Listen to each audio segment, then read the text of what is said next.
so I have some exciting news to share or to discuss. Let's hear it. Not my news, but toy news. There's already a definition of minifigure, and it already existed before Blind Box Dunnies came out. I can't process what you're saying, George. Is this the next big brand to blow up outside of our little designer toy scene? We've had Ugly Dolls and Tokidoki and stuff. Is this the next big thing? Hey toy family, welcome to the Marsham Toy Hour, where we discuss anything and everything designer toys. I'm Gary Ham. I'm Teresa Hawkins.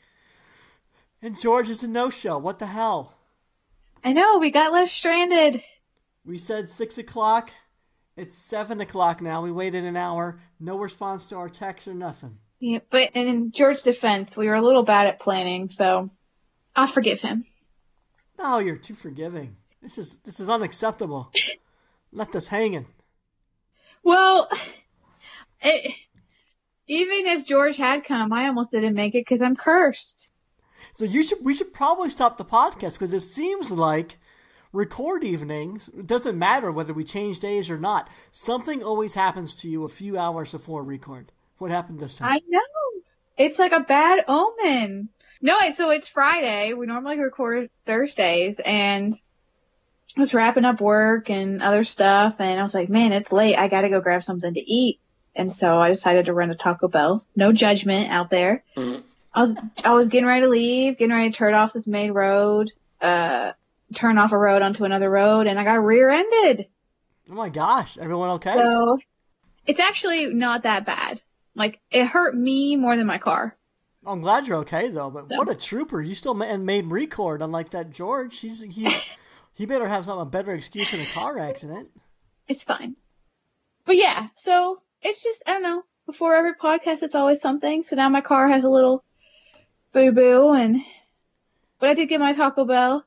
Oh, that's important. Gotta get those Doritos Locos Tacos, Gary. Let's move on. So right now, as we speak, it's Friday night, so that means it's probably morning time in the UK. Everyone's probably waking up, rubbing their eyes, all excited to attend ToyCon UK out there in London. And we touched on this a little bit last week, Teresa, but you were saying that you were still waiting for a lot of leaks from people like Dolly Oblong and some others. So we're a week later now. Have you seen anything else that you're looking forward to picking up from ToyCon UK, or do you have your mule set up to pick you up stuff out there? Well, I am excited because the Ziki Dino we talked about on the show, Unboxed is kind of awesome in the way that a lot of things they'll do at shows, they tend to do online releases for as well, so that Toy Connoisseur's colorway of the Ziki Dino is actually going up online tomorrow. So that makes me really happy because I'll have a chance to just get that online. I don't have to worry about trying to find someone to get it for me. But yeah, it's funny. You'd think at this point, like, people I've been following and waiting for, like, a reveal of, like, here's all the stuff I'll have would be out there. But it's not. No. I think it's one of those things. I know I've talked about it before, how much as a collector, and obviously I'm not going to the show, but if I was, whether or not I'm going, it's like, you would be livid if you're going. Right? It's like, I get it. Like, artists are working their butts off. They're working up till the last minute. I know they're killing themselves over producing some awesome stuff, but it's just like, man, I would love, I'm following all those accounts and I'm waiting for that kind of like, here's what we'll have picture, or at least a couple of posts that like say, hey, here's all the stuff we're going to have. And I can't find it for a lot of people yet. So it's like, well, I guess I don't know. You just have to attend and walk around and see it. Right? So, and even like Tomodachi Island, I've been following, and amazing customs, yeah. Oh my God. And I know last time we were talking about how many pieces she was making. I've been following her Instagram, and my goodness, please stop stressing. I feel so bad for her because she got sick and she's stressing out trying to finish all the stuff. And I'm like, you are kicking butt. It doesn't matter if you bring 20 or 50. It doesn't, but she set a goal for herself, so I understand like she wanted to meet that goal and bring as much to the event as possible, because there's nothing better than to be able to see who you're selling to and seeing the smile that your piece brings to their face versus, plus you also get to save all that time shipping and packing to people that might be, buying overseas and stuff. But you're right. I mean, she was sick, and I believe she moved into a new home like this week or last week. So, yeah. Right. She's got kiddos, young kiddos. Yeah, she has a young daughter. And, so hopefully after the event, she takes time to recuperate and just enjoy the family and life a little bit and slow down on the workload. But she is one person I would absolutely love to see get a production piece in. I mean, she absolutely deserves it. Her work is creative and so whimsical. Like, she would absolutely crush a minifigure series, or I don't know. She just deserves a production piece. Totally agree. She's fantastic, yes. But I've been kind of like trying to keep my eyeballs open, like, like I wonder how that piece ended up. Like, is that worth me trying to say, hey, someone grab this? But I think because not knocking on her at all, but she's working her butt off to the last minute, that I don't think she's had a chance to take like a final photo of anything. A lot of it's work in progress shots. Mm-hmm. It just makes it a little hard, whether you're trying to get Mule, that's one thing, but for those attending, and I know ToyCon UK is a smaller show, so maybe it's not as big of a deal, but I just know we've talked before about priorities of stuff, right? And you've seen my list, and it's like 40 things deep, and I'm trying to figure out what booth I run to.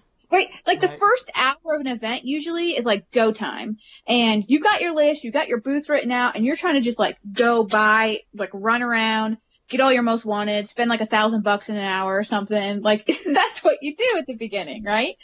For hardcore collectors, you run around, make all your crazy purchases, and then you breathe. And so when there's not a lot of reveals out there, it makes it very, very hard to plan. So it does, but luckily you're not going to ToyCon UK, so you don't have to worry about it anymore. And by the time our listeners are hearing this, it's already over. So we should probably move on because they're not going to be able to buy or obtain any of the customs that we were planning on talking about. So let's move on to another event that's coming up in a couple of weeks, held the weekend of April 12th through the 14th in Shanghai. It's called Shanghai Toy Show, or STS for short. That's the hashtag that you're probably going to see on social media. And right now, a lot of companies and artists have been showing leaks and sneak peeks of product and releases that they're going to have at the show. And this is a big show, a big toy event held in China. And last year we saw what a big event it was. All the booths and vendors, I mean, their booth setups were to the nines. Nothing like that we see at most of the stateside conventions. This is like on the level of a licensing event or a toy fair where everyone just shows up with their best face. And I think that has a lot to do with China.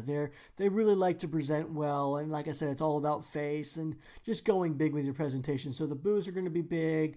You're going to have life-size statues and all that sort of stuff. So a lot of the vendors are going to be showing up with their best possible stuff. And one vendor that I saw that I was actually surprised by, because usually Unboxed, when the conventions we've seen them at, they just kind of show up and have just a few pieces of everything they've had in the past. They pull them out of their suitcase and they throw up a quick banner in the background. They just sell off the tabletop. But for STS, it seems like they're going to have like a really nice whole cafe and restaurant style. So have you seen any of this, Teresa? And is this different than the Unboxed that you're used to seeing? Yeah, I mean, it's hard because I only know Unboxed from the shows I've seen. And you're right. I mean, they tend to, and even Dan talked about it when he was on the episode with us, of he kind of likes just, having a table of stuff and not going too crazy. But when it comes to some of the shows overseas, it does seem like, depending upon the show, they approach it a bit differently. And from seeing the booth shot for STS, it's got this crazy cafe theme. So they're doing this whole cafe theme with food themed toys. So I do think it's a bit more curated, and I wouldn't necessarily expect them to have the kind of onesie-twosie stuff there. It's probably more focused around that overall theming they're doing. But from what I understand, like the way that they're building it, it's meant to look like it's like a cafe with an awning, but like it's like you're going up and ordering from a restaurant when you go up to buy a toy. It seems really, really cool. STS is one of those things, like, it feels like it's probably a whole other world. And we think Decon is big, from scale of the things we've gone to. Holy heck, though. I mean, it is massive and it is packed. I mean, there are people flowing in and out of this thing everywhere. Yeah, we'll include some videos in our show notes for it, or if you want to go to YouTube and search Shanghai Toy Show 2018, and you'll see what we're talking about. It's just massive scale, queue lines everywhere. It looks pretty insane. And last year, I think this is the one that Vin of My Plastic Heart might have gone to, and I believe he was saying that he wasn't able to buy a lot of stuff because I guess in China, they're really into application and devices. So most of the vendors were only accepting payment through an application that was hooked up through like a China bank account or something like that. So most vendors there weren't accepting like a cash currency. So if you didn't have a device with the app connected to a bank account, you probably couldn't make a lot of purchases. Maybe the attendees over there may be more familiar with that system. So maybe it's just us U.S. folks who are a little less in the know who might struggle with it. But mentioning apps and such, so with STS coming up, we've talked about how shows overseas, it can be hard for us to follow. If we follow the artists or, certain companies on Instagram or such, we might see some trickle of news here or there. But we know STS is massive. So we know there's got to be a massive amount of news of stuff that's going to be releasing there. The question is how to find it. And I found out that the app WeChat is very popular over there. And I think that may be one of the apps that you can pay through possibly. I'm not entirely sure. But WeChat is kind of like a messaging app and kind of like a Facebook kind of app in one. PopMart actually has a WeChat account, and they are releasing a ton of STS news through that account. Because for those that don't know, STS, which stands for Shanghai Toy Show, PopMart is actually, I don't know if they're the ones who actually put it on or if they're just like the large partner, but there's very much a tie with STS and PopMart together. And so they're the ones putting out all this news. And so it's a little hard to go through because there's a little bit of a language barrier. It's not all in English, but you can kind of visually go through what they call articles on WeChat and click in and just scroll through, and you can just see release after release after release of all the stuff that's going to be at the show. And I attempted to try to cull through it, and there's so much. Like, I haven't had a chance to even make a dent in, like, all the stuff they have. Wow. I've never downloaded. I just follow them on Instagram, so they update WeChat way more than Instagram, huh? Well, what's interesting, I know we've been talking a lot about PopMart, and they are blowing up before our eyes, I feel like. They've just kind of come into the game, and they're just producing left and right, and they're bringing in all sorts of people to collaborate with. But what's interesting is they've actually never had a global Instagram or Facebook page. The only way I was ever seeing PopMart news is through other retailers or people selling them. Right. And recently they have finally created a PopMart Global Instagram and Facebook page. Jeez, only as of February 5th. Yeah, I mean, it's brand new. Huh. Yeah, so they've just now started to create it. They're just now starting to populate it. So, yeah, it's just like they're growing before our eyes. Like, I feel like I'm like just watching them blossom, and I'm just like, bring it on, PopMart. Because every time they do something, I mean, I've kind of gotten used to the fact that the rhythm is going to be fast. Like, they're just producing left and right. So I'm just like sitting back and waiting. I'm like, what's PopMart going to do next? You know what? I know something they're going to have next, and it's pretty amazing. They are doing a minifigure series with Course. And anyone who knows Course is meticulous about QC. So the fact that they're willing to work with another company like PopMart says a lot about PopMart and the quality that they produce. So the minifigure series is called The Little Voyagers. It's going to be released through PopMart. It's going to see its initial debut at Shanghai Toy Show, which is April 12th through the 14th. And then it will be released to the rest of the world May 11th. But this is a 2-set series. There is a sleep and awake series. Same figures in each set, except for in each set they'll either be awake or sleeping. In each set there are 6 figures, and so a set of 6 will run you $80. So I think this is pretty awesome. They look great, and this is huge news for all the Course collectors out there. Yeah, no, I saw that news too. That actually came through today, and I'm super excited. I mean, it's one of those things, again, like when I think about PopMart, I don't know how, but they're collaborating with everyone. I mean, we've seen Tokidoki, and we've seen big names like a Tokidoki, now Course, but we've also seen artists that we know that I would like are more within our scene. So they're just going everywhere. Who's ever the creative director over there has a pulse on what's going on. Yeah, because everything they're knocking out of the park in every direction. Yeah, but like I think it's super exciting. I think to your point, it's we've seen Course expand a little bit with working with other companies, but it's still kind of been within their wheelhouse. So this is the first series. It's been kind of more of a mini type of production. And I was seeing all good things, like lots of excitement in the scene. And I think it's really cool that they're doing 2 different sets. It's basically the same set of characters. If you're familiar with some of the larger Course releases, it's like mini versions of those characters. But what's really cool is between the Sleep and Awake, it's the same characters. It's just literally an Awake version versus a sleeping version. And the color palettes are a little different between them. I think the one thing that's interesting, though, is what we've seen from Pop Mart typically is they tend to do a series with secrets. So like hidden secret chases. So when you buy a case, you have a chance at it. And it doesn't look like they did this with the core set. It looks like it's just a straight up set unless we just haven't seen the mention of the secret yet. So super exciting for the core scene. But yeah, so I don't know if I've seen, I think that was the only Pop Mart series I saw, but when talking about miniseries and STS, there was actually a really, really cute one. Oh my gosh.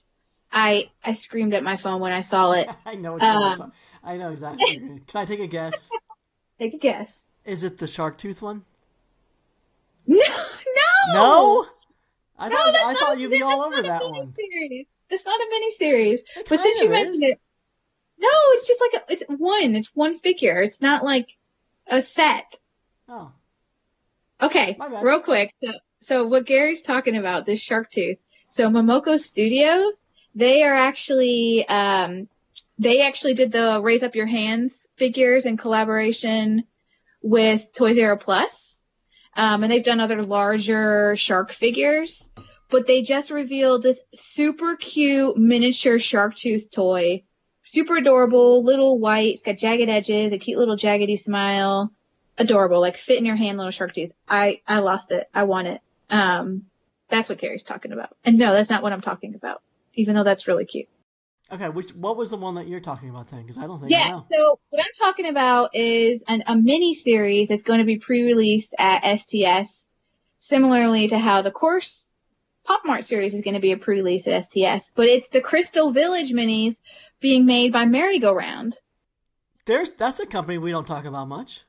I know, Merry-Go-Round. We should totally give them more love because let's talk about this mini series first, I guess. But they've honestly been producing a lot, and both Strange Cat Toys and My Plastic Heart have been able to pick up and sell a decent amount of the stuff produced out of Merry-Go-Round. But so like you may be familiar with Hog Key, which is like a little hedgehog figure with crystals on its back, or Dalco Moo, which is like a cute little character that can sit on top of an ice cream cone. There's a fox character called Curry. I might be saying that wrong. It's Kuri. They also did those duck head characters. They were like aquatic animal, like a fish or octopus or whatever, but he's got the little money bag he's using to stand up. Yep, it's called the Breamfish series, and those are fantastic. There was a shark one too. That was made by Merry-Go-Round. So a variety of stuff they're making. I mean, they've been making a lot of stuff, and a lot of it's kind of in the cute wheelhouse, but not all of it. Anyway, so they've been working with this artist called Tangent Toy in the past, making Hogkey and stuff, but the Crystal Village mini-series is by the same artist, and it's like these teeny-fied versions of like the Hogkey world. But they're so, so cute! And what's really cool about it is it's a set of 6, but they've also got they've basically got 2 colorways. There's the default colorway of the set, and then there's an alt colorway for each of the different figures. So there's 12 colors total. But what's cool about the case setup they're doing is it's going to be a case of 9, and you'll get the set of 6 plus 3 of the alt colorways, which I think is really cool.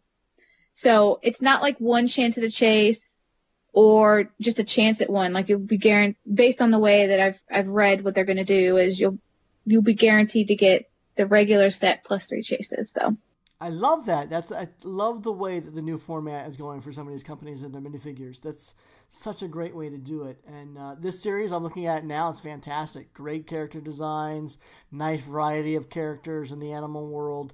This is going to do extremely well. They're adorable. all, and oh my goodness, I just want them all, and I need to release it now.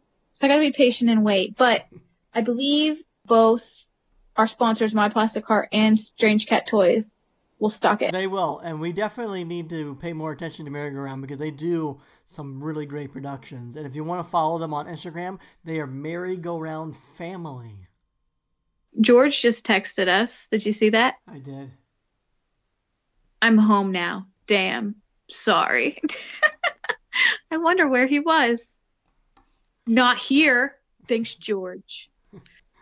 Have you seen... Hold on. Where are you going, Gary? Well, no, I'm going through the blog, and I just saw something that I thought was a course toy, but it turns out it has nothing to do... No, but it's not course. That seahorse toy? The seahorse toy. Bubbles with a Z by... Woo! By what? Woo! What are you saying? By a Munich artist. Her name is Isabel. I'm not going to try the last name. Isabel... Romish. Romish? Is that how you say it? I don't know. Okay, so what's so funny about this Bubbles character is when I first saw it through my feed, no joke, I was like, oh, Course is making a new toy. Like, I so thought it totally looks like Course. And I mean, it sort of has their aesthetic. It has like the eye thing that they do with the... It's more blank, for lack of a better word. Well, it's more blank, but they also got the eye socket, kind of the chiseled eye socket that they do with the raised eyelid and then the blank eye underneath. But even some of their styling. Yep. It's really nice though. The sculpt, the color, like everything about it when I first saw it was Course. It's a great toy, but it's like one of those things again, like when we were talking about that Machi unicorn, like does this cross a line, do you think? Like is it too much like Course? I don't know. I mean, at first glance it looked Course. It's hard, right? It's tough because I'm not familiar with the artist enough to know like what if their body of work all kind of looks like this, but it's a fantastic looking piece. I mean, the fact that it made me think Course says that it's a great looking piece, but is it too close to Course? I don't know. It definitely has a Course vibe, but I'm not that knowledgeable enough in everything Course to know if it's as close as I think it is, you know? Wow, maybe we should get George on for this one. I know, right? Oh, you know what? Maybe this is for the, because it says it's going to be available at the Marsham Toys booth at ToyCon UK, so maybe this was actually for the Ness is More show, the Loch Ness Monster show. Oh, maybe. It doesn't make mention of that in the article, but I feel like that's what it was probably made for. That would make sense. So anyway, what were we trying to do? I don't know. This is what happens when I'm scrolling through. You got distracted because we were talking about the Crystal Village, and then you were going to bring something up. But I'm calling George right now. Let's just see if he picks up. Watch him not answer.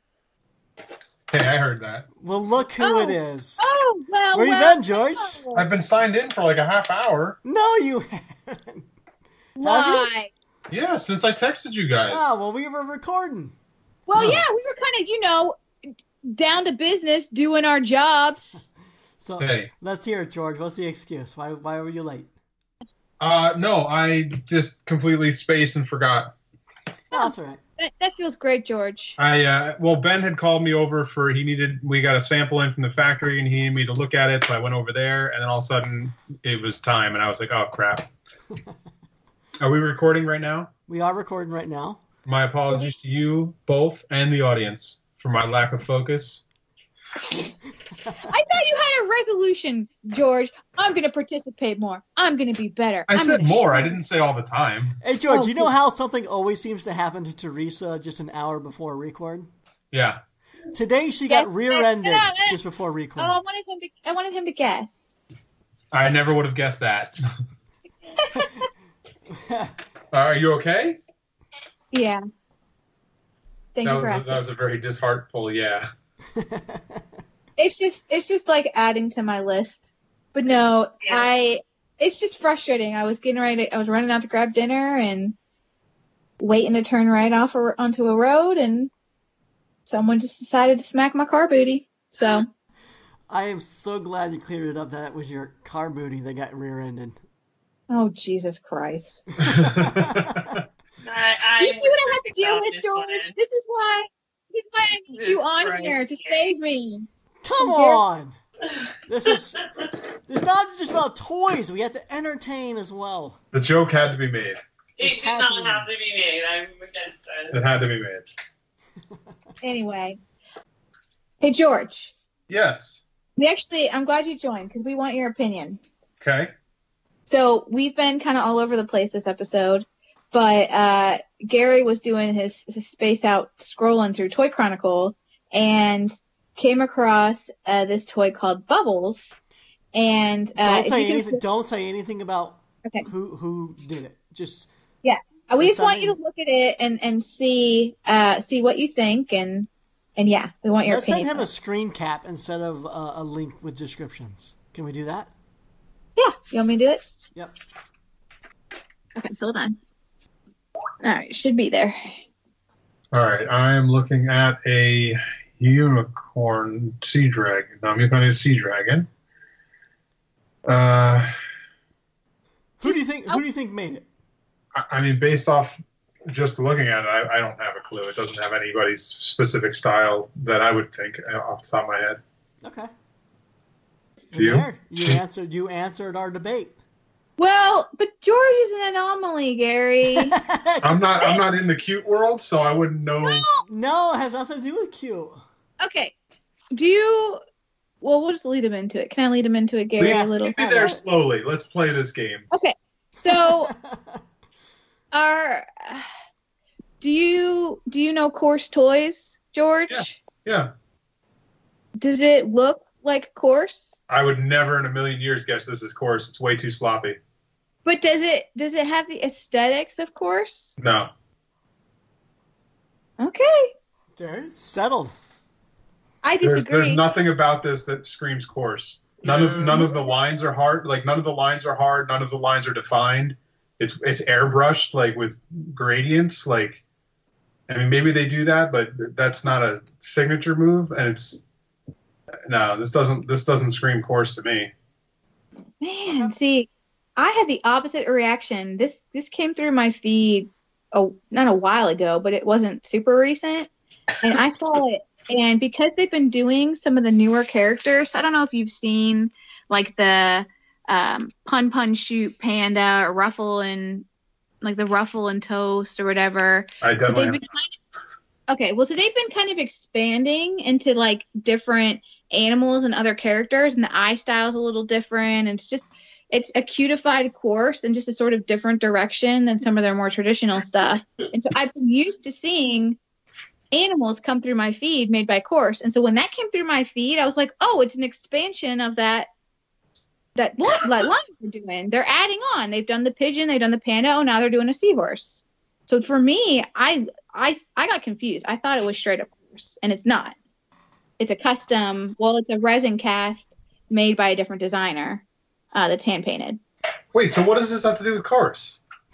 It doesn't. It doesn't. George, during record, I was on the Toy Chronicle, and Teresa had me looking at something, and I came across something I hadn't seen before, and I was just about to mention how I liked this new Course toy, and then I got to reading and realized it wasn't a Course toy. So we got to talking about how at first glance, both of us initially thought it was a Course production. Yeah, I mean, I don't think I'd ever seen them do anything that's this like undefined. Like they have a very defined edge style to the work. And I mean, like I said, I don't know newer Course stuff, but like at least the old Course stuff that I had followed, and like I only have one Course piece, and it doesn't look anything like this. Good. I'm going to give it a no. I'm going to say a no on the Course look like. Okay. So now I want to see what that panda bun thing you were talking about is called. Yeah, just go to the Course Life Instagram page. Okay. And scroll down a bit. You'll see it on there. My style is different, but yeah, I don't know. They're like, let me see these things. All right, I see what you're talking about with the panda and the pigeon. No, those are still like the angles on that are still like their normal course stuff. Like, I get what you're saying though. Like okay, so like the seahorse's face, for example, it's not like a harsh jawline. Yeah, the seahorse, like it's very rounded. Like the nose is all rounded off. Even the circle around the eye is super like not defined. Like they have a very defined style, very clean and very crisp, and it just doesn't fit that at all to me. I feel like this is maybe you and I interpret it as a collector, Gary, but I feel like we're getting the sculptor eye from George. Look at the pigeon. Like look at the pigeon's tail feathers with like the crisp, sharp edges on everything. Like that's how those fins should be. They're sticking out of its head and wings. Not rounded. Yeah, not angular. That rounded, bubbly stuff that just kind of fades out into nothing. Like it's very well defined on a course toy. Yeah, now I'm familiarizing myself with it. Now that I'm seeing it, the things that I saw as course are not there. I'm not seeing any case of that eyelid that I was kind of talking about. No, I wouldn't have seen that eyelid as a course thing either. It's interesting when we were first talking about this. I mean, I still had that reaction when I first saw it, but the more you talk about it, George, I mean, you're right. Some of the distinct coarseness isn't there. It's softer. Softer. Well, that settles it. Let's put this one to bed because this was actually a nice, good, constructive criticism on this. I like that. How you broke it down for us, George. So I like it. She's a new artist. I wasn't familiar with her before seeing this piece, and her name again was Isabel Romisch out of Munich, Germany, and nice work, good design skills. So I look forward to seeing more from her. But what were we talking about before we got on to talking about this? Pez. Well, we weren't talking about Pez, but sure, we can talk Pez. What about Pez, George? What about Pez? I mean, there's not really much more to say other than there's Ugly Doll Pez. How weird is that? It's cool. It's pretty weird because we know where it came from in the early beginnings, and now it's something that my wife and her family would know about. You know, it's something that they're seeing on the big box store shelves. And I actually haven't seen them at the stores yet, but if I saw these Pez, I would absolutely pick them up. Well, they were at Michael's, if that helps find them. Wow, I would not have thought Michael's sells Pez? They were at the cash register at Michael's. Huh.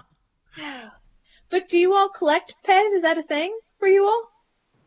I don't collect them. I'll buy them occasionally if I like one. I think it's more nostalgic. It was a big part of my childhood. I loved them as kids, and I still love the design of the dispenser itself today, but I don't really like the candy that much. It's just, but I like that it pops out and stuff because it's fun. Gary Ham, Pez is delicious. It's just colored sugar. That's really all it is. Yeah, that's what's great. It's delicious. It's good. It's just, I don't know. Today it don't do anything for me. But they're chalky and great. Yes, Gary, get with it. So, okay, fine. You buy the Pez for the device and you send me the candies. Okay. You know they sell just packs of candy. You don't even have to buy the device. I know, but I'll contradict myself because the whole point of Pez, the whole fun is putting in the container and like popping the head open and popping it out. It's an experience. It is. I haven't had a Pez in honestly forever, but we used to get them back in the day, like as an Easter basket goodie or something like that. That's what it was for us too. It's usually a stocking stuffer or Easter basket treat. And speaking of Easter, have you seen? You know, there's Elf on the Shelf, Mensch on a Bench, and now there's Peep on a Perch. No.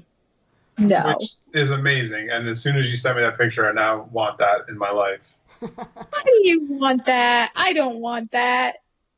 Do I want that? Like any new flavor of Peep that comes out for a holiday, I buy to try. Like I love Peeps. I used to really like Peeps. Oddly enough, George, I kind of like them a little stale. That's fine. I'm okay. I'm not going to be mad at that. It makes a Peep a little better in my mind. You probably hate Peeps, don't you, Gary? You anti-sugar. No. Trust me. I like sugar. I love sweets, but I cannot remember the last time I had a Peep. Probably over 30 years ago, I'm sure. I love the bunnies. I mean, I know the chicks like the default, but I kind of like the bunnies. So, George, there's Peeps cereal at the grocery stores now. Do you pick that up?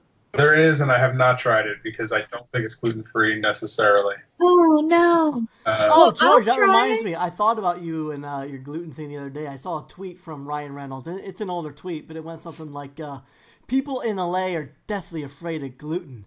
I swear to God, you could rob a liquor store in this city with a bagel. That's true. Oh, man. Well, I just looked up this Peep cereal, and it's marshmallow flavored, which makes total sense, and I want to try it. I love trying. I mean, it's at Target. You can get that. They've had that for a while now. Oh, but, really? Yeah, and while you're there, pick up the 3 new flavors. One of them's like birthday cake. I think, one of them's cotton candy, I think, and then the other one is watermelon. Interesting. The sour watermelon was odd. It's a very odd flavor for a Peep, but the cotton candy one was perfect for Peep. Okay, I'm gonna try it. I am a sucker for limited edition things. I bought a mini wheat. They had a new fruit mini wheat limited edition, and it was a mix of like apple, pear, and something else for the like frosting. And I was like, that sounds interesting, and it's pretty good. I'd try it if I could. You get a little. Like, honestly, I feel like I have like collecting, and I feel like it's spread. So now, like, I kind of collect limited edition cereal, and I eat it. Like, I don't collect it to like keep the box, but like I collect it in the sense that like anytime I see a weird cereal, I want to try it. I'm the same for that. I could say that too. I don't necessarily buy all of them because I can't eat most of them, but I would. Like, there's all those Oreo flavors that are limited. I would try every one of those if I could. Yes. So good. Sorry, Gary. This isn't what it's about. It's okay. We'll segue it back. So, mini wheats goes to minifigures. And George, before you come on, we were talking about all the different Pop Mart minifigure series. We were talking about a new one that Korsh is going to be doing with Pop Mart. So it really seems like 2019, we're ramping up on the minifigure series. This is the year for minifigures. When you say minifigure, you talking like Dunny size? We're talking like 3-inch figures. Okay. Yeah. To me, that's minifigure size. You're not talking like Muscle Man. That's micro. That's like what, 1.5 2 inches? But that's what the word minifigure means. So to you, what's a 3-inch figure? Just a figure? I usually just see, that's the thing. I don't know. I usually just call them like blind box figures or something like that. Huh? I really never even thought about that before.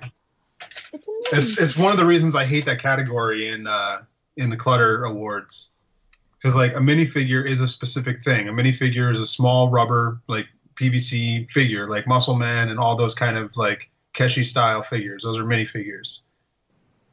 Like, and then they never put anything like that in the I mean, they do. I've won for it, but like in that category are other things like Dunny and things like that. And it's like, those aren't minifigures. Those are blind box toys or small vinyls. They're not minifigures.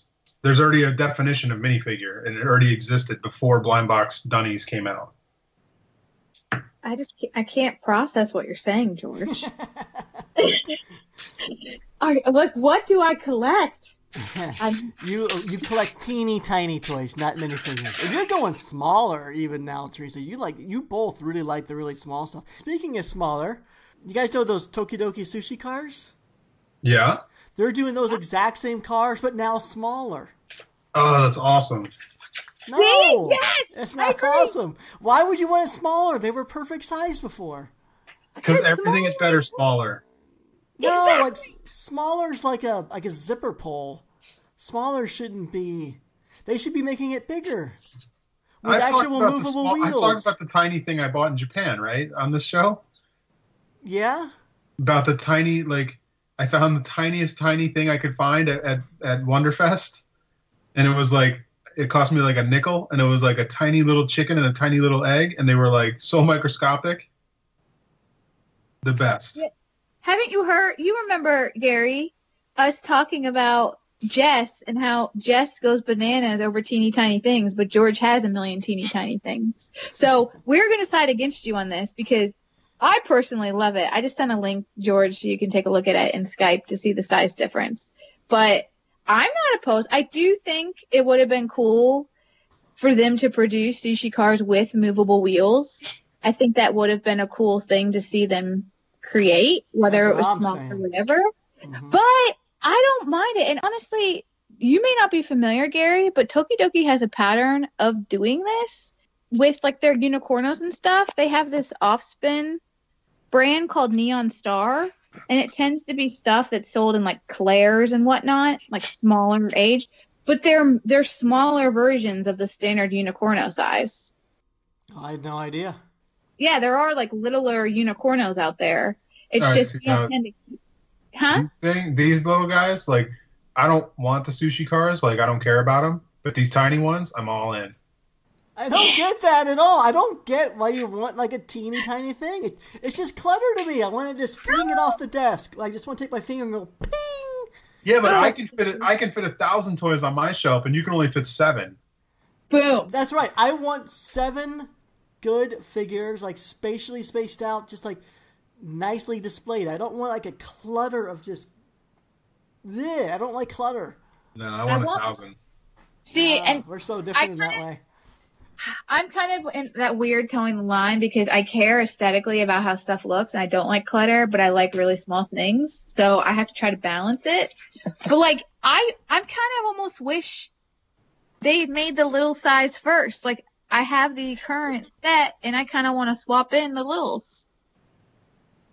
They're great. Get with the program, Gary. I don't get you guys at all. You know, you think back to when I first joined this podcast, Gary, you were all like, we're PB&J, we're the same person, different bodies. What has happened to us? Maybe I'm just becoming the old grump. I don't know. What has happened over the year and so on? It's just like, we've separated, we've split ways. I just put 2 pictures in the Skype. Okay. Would that okay? So George. Oh God, that gives me anxiety, George. But you know what? Yours is actually curated really nicely. It's by color and they're stacked. Like that to me is that's fine. It's more overdoing it than I would do it, but it's displayed really, really well. The difference is that it's all the same figure. Like, I think what George has done is very pleasing. I think the way he's combined all his stuff together, like it's a solid display of all the same stuff. Yeah, no, it looks nice. It looks like a Where's Waldo puzzle to me. You just but it's a lot. Something in there. It's definitely a lot, but it's good.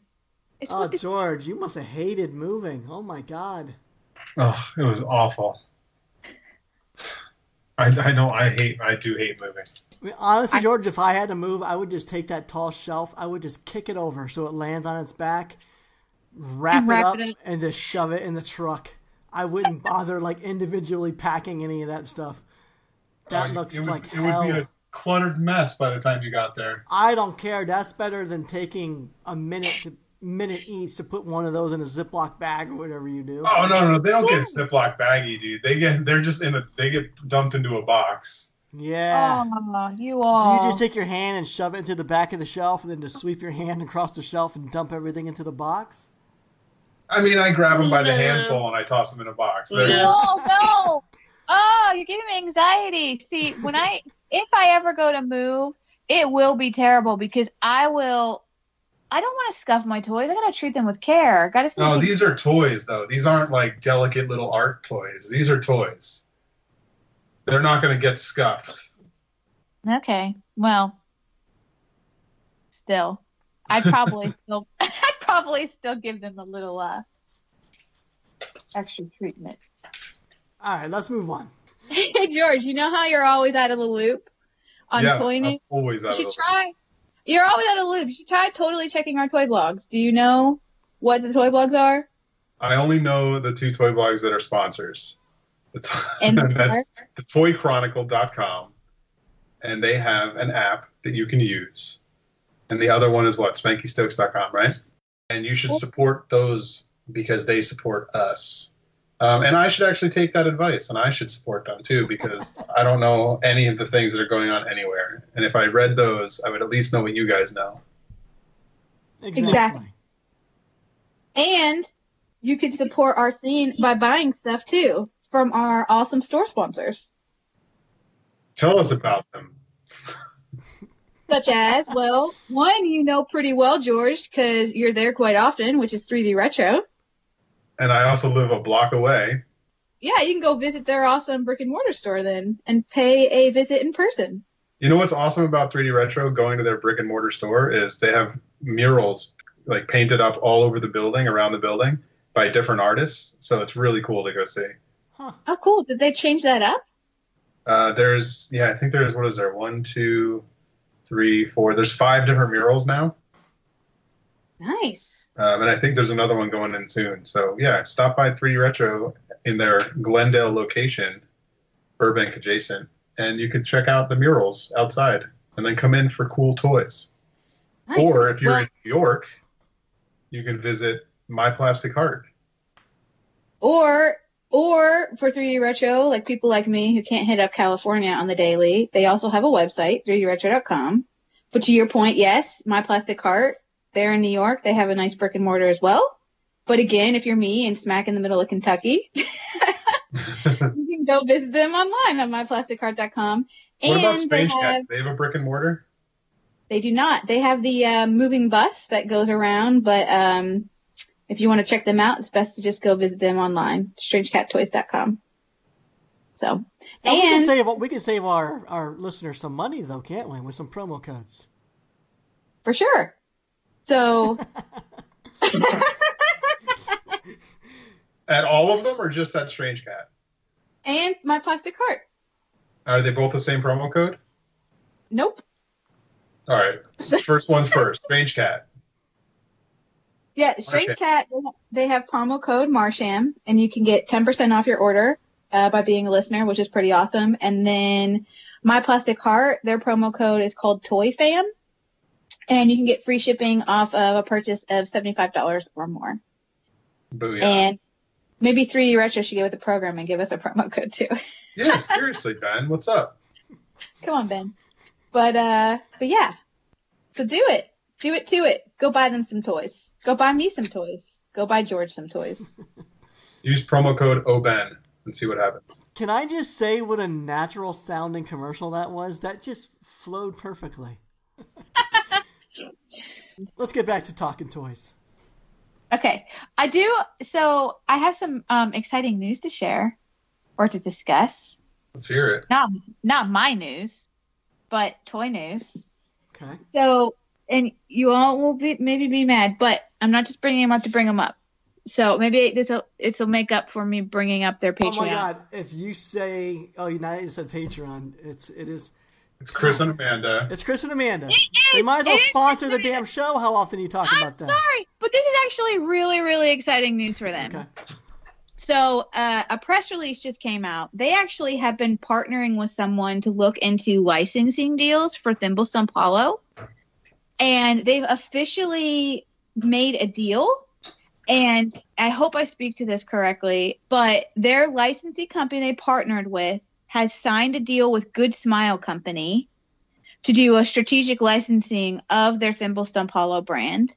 And so for those that don't know, Good Smile Company has kind of a sub-company called For Fans by Fans. And they are basically going to be working with them to create new figures, toys, apparel, accessories. Thimblestump Hollow is now going to be this crazy thing. So we're going to see plush and shirts and stickers and like all sorts of stuff coming out of this new license agreement. Wow. It's so cool. Wow, Isn't that crazy? Cool. That's big.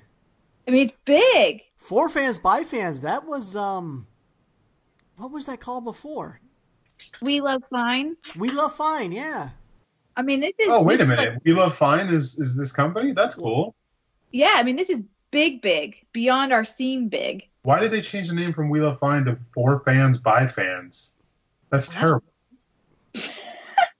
They had a branded name that people knew. I like We Love Fine. I've heard of For Fans by Fans. That sounds terrible.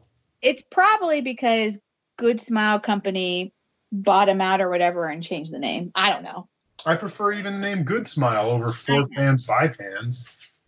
Well, whatever. Are they the same company? Well, okay. I got to pull this up because teach me. I don't understand what you're saying.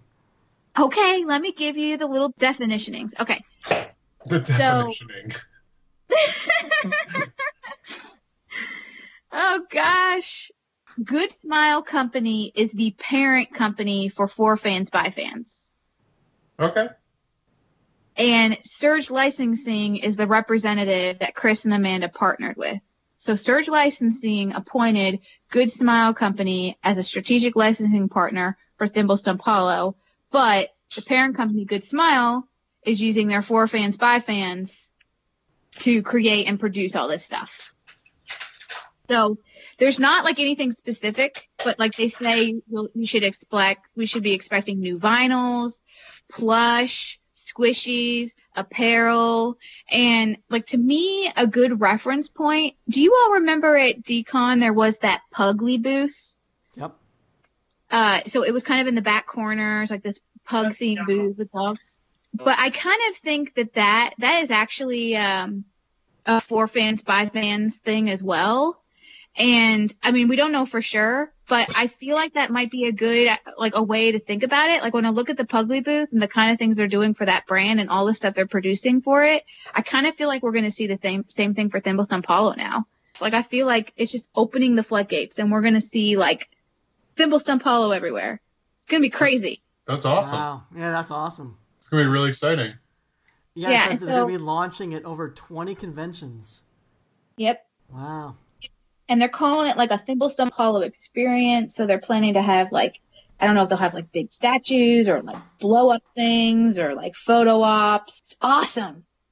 So I don't know. Obviously I'm a fan. It's not hidden at all, but it's going to be really interesting to see what comes out of it, how quickly it happens. You're going to have to fight with a lot more people to get Rhiniac stuff now. Well, and like, so, I mean, they're still going to have Bindlewood, right? Chris and Amanda are still going to do all their non-Thimblestump Hollow things, all their small run resins and other productions and whatever. What I think is going to be interesting is when I think about 5 Points, right? Is there going to be 2 booths? Like, will there be this Thimblestump Hollow license booth and then a Bindlewood? Or will they merge and it'll be kind of be one? Or will it just be Thimblestump Hollow? Like, it's going to be really interesting to see how the different designer toy events evolve with this new direction. Mm-hmm. I imagine they'll be separate. Yeah, I just think it's super exciting news. I had to mention it because it's awesome. It's fantastic. I mean, I'm glad that you brought it up because you're actually the person who scooped it. I haven't read this or heard it from them at all. I haven't read it on Toy Blog or nothing. So this is the first I'm hearing of it. So congratulations to Chris and Amanda. This is absolutely fantastic news. And it's no surprise to me. I knew Thimblestump Hollow had some magic behind it. I totally expected it to go to big places, and it's exciting to know that it will be. Will it be Pez level? I don't know, but it's definitely going to be growing at a fast rate, much faster than they could have done it themselves, and that's awesome.